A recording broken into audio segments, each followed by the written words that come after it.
UK among worst countries for well-being. So, this is a headline of an article I read today from the Telegraph. It really struck me. Let me read it to you. So, UK among worst countries for well-being. Britain is among the worst countries in the world for personal well-being, a report has shown. The Global Flourishing Study questioned more than 200,000 people from 22 countries to find out which nations were doing the best in areas such as relationships, health, financial security, happiness, and purpose. The results put the UK third from the bottom with a score of 6.88 out of 10, so not too bad, not too low, but it's still third at the bottom. People reported low levels of optimism, freedom, purpose, and physical health. Only Turkey and Japan scored lower. That's interesting. We'll get to this discussion in a bit. Indonesia topped the table with a score of 8.47, followed by Mexico and what's top three at the top? The Philippines. All right, well, we'll get to that. Now, previous surveys have tended to find that richer countries report being generally happier, but the new research looked at a wider range of indicators and showed the opposite. I remember that it was always like Vancouver or a Scandinavian country that got top marks with regard to being the happiest places on earth. Dr. Tyler Vander Weel, a professor of epidemiology at Harvard University, said, "It turns out that while the richer developed countries reported higher on financial security and life evaluation, they don't report high on meaning, relationships, or pro-social character." Those surveyed were asked questions such as how satisfied you are with life as a whole these days, and how would you rate your overall mental health. The team found one of the most consistent results was that people participating in religious communities reported higher levels of well-being. The research was published in Nature Mental Health, so you can look it up online, which I did. By the way, if you don't know me, my name is Daniel. I live in New York City, but before moving here, I did live in London for 4.5 years, and I am from the Philippines, so I think I'm qualified to give some input and opinion about the UK being on the third lowest for well-being, and the Philippines in the top three. So let's start with the UK. Do I agree with the UK being worst for well-being? Now, let's put things in context. To be fair, the score is UK got 6.88 in that study. It's not really that low, especially if we consider 60% as the passing mark. It's above it. It's acceptable, so it's fine. It's not the highest, it's not a high score, but it's just adequate. And do I agree or disagree? As someone who's lived in the UK for 4.5 years, I agree. I kind of see why people have given it this score of 6.88. It's based also on like several categories, and the study did like a general average of each score being given. And it's funny because it's kind of also my reason why I left the UK. But then I only had like two conditions that made me decide why I left the UK. But let me give you a backstory first. I've always had the American dream in mind, and I did have my immigrant visa papers, being processed. But that takes years. The green card process takes years.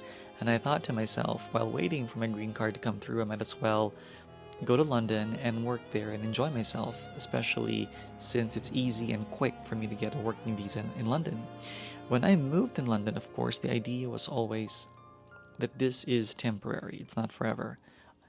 But then after a while, I did fall in love with London, and I'm just like, oh my god, like, can I just stay here, please? But the issue is that London did not pay much, not as much as the US. And also, my sisters are in the US. 2 years into living in London, I got news. I got an email telling me that my green card has come through and that now we're able to proceed to the final process of getting that immigrant visa. And because I fell in love with London so much and I wanted to stay in London and find a way to stay in London, I kind of pretended that I pretended to ignore that email.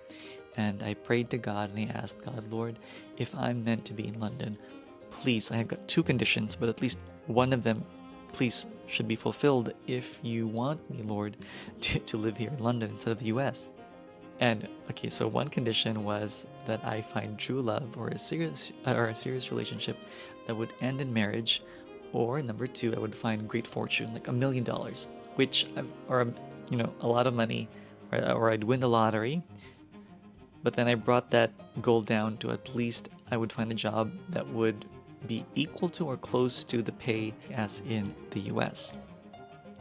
So 2 years in London, I received the email that my immigrant papers were ready for the final stages.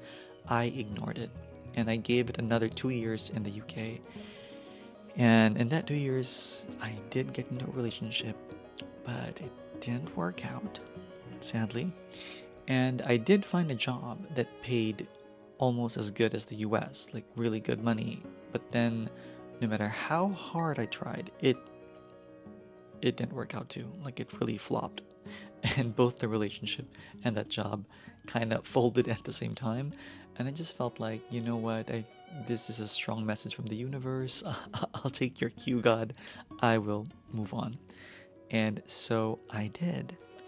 Back to the article, it said there, like, people have reported low levels of optimism. With regard to the UK, I think if you consider, with regard to well-being in general, what would really affect someone's well-being in the UK in relation to low levels of optimism is, first, let's start with one major thing that I think everyone knows about, or at least every Brit knows about, which is the weather. Gray weather, gray, rainy weather. I think more than 80% of the year, it can get really depressing. It can really affect your mood, which it has with mine. Number two is the income is you don't get as much as in the States or in New York, where I live now. And the thing is, the cost of living in the UK, or at least the cost of living in London, the cost of the rent situation is the same as New York. But then I don't earn as much. So I can only afford small spaces. And you connect that to, having gray weather most of the time of the year with your small spaces, and with many of the heating systems not as efficient, that kind of adds to you being sad or miserable, and it really affects your mental health. That's why I think it's kind of reasonable for the score to be low with regard to well-being. And finally, the third issue is with regard to relationships. If you have friends, especially if you're from overseas and you move to London and you make friends, people live very far away from each other, so it's so hard to find time to get together because of the distance. And then you would connect that to, because the income is very low and different in the UK versus the US, people have to do extra side hustles, have to work overtime, which takes away from time that could have been spent with, fostering relationships and friendships. And so it's like, it compounds, it snowballs. You've got the great weather, low income, and just really hard to sustain relationships in big cities. And I think that does affect the score of well-being for the UK. Now, do I think that the UK in general is like a bad country for well-being? I completely disagree. I love the UK. I'm an Anglophile. I would visit the UK as often as I can, but definitely weather-wise can affect my mood. Now, with regard to the Philippines as being one of the top 3 happiest countries in the world, I think that's connected to relationships, because we are very family-oriented and we have large families in the Philippines. And we also get together, friends do get together very often as well. With regard to income, Obviously, it's not a rich country, so we don't get that. But the key phrase here in this article and study is that one consistent result is for people who have high levels of well-being is people participating in religious communities. And I love this, and it affirms the belief in bhakti yoga, where if you want to feel fulfilled, you do acts of devotion. And in the Vedanta society, they teach that even if you don't believe in a supreme being, they encourage you to at least try. At least try for the sake of its psychological benefits of well-being when you have this personal relationship with a higher being. And the study shows, religious participation in religious communities gives you a sense of higher well-being. And I think one reason for that too is that with religion and these higher beliefs, it helps you to give meaning in your life when you feel lost. Now, how about you? Do you agree or disagree with this study? I'm pretty sure you agree. It kind of makes sense. Now, just to repeat, it doesn't mean that the UK is awful. The score is not bad. It's 6.88. It's still passing if 60% is a pass. But yeah, I think it's a pretty interesting article. It's something to reflect on, and ultimately for me, it kind of validates just my reason for moving to the US from the UK. A final point I want to say is that if you are considering on leaving the UK for the US, okay, if you want to leave the UK for the US for whatever reason, this I will advise after living in the US for 4.5 years. The US is amazing, but the culture is different. Even if you watch American movies all your life, even if the language is the same, it is completely different if you are already or if you are accustomed to the British culture. Okay? I would only advise that if you want to move to the US, it has to be because you have a need to move. It could be financial needs, or it could be family needs because your family's here. But otherwise, if you don't have a strong need to move here, it is gonna be very tough. Okay, but I might make a separate video on moving to the US and my updated advice after living here for almost 5 years. And yeah, and also like number one with Indonesia's being the number one country for well-being, I'm like, okay, that's where Bali is. So, and Bali is one of the spiritual capitals of the world, so it kind of makes sense. But anywho, enough with me. This video is getting too long. So if you agree or disagree to this article as the UK being as the UK being a part of the worst countries in the world for well-being, please write in the comment down below.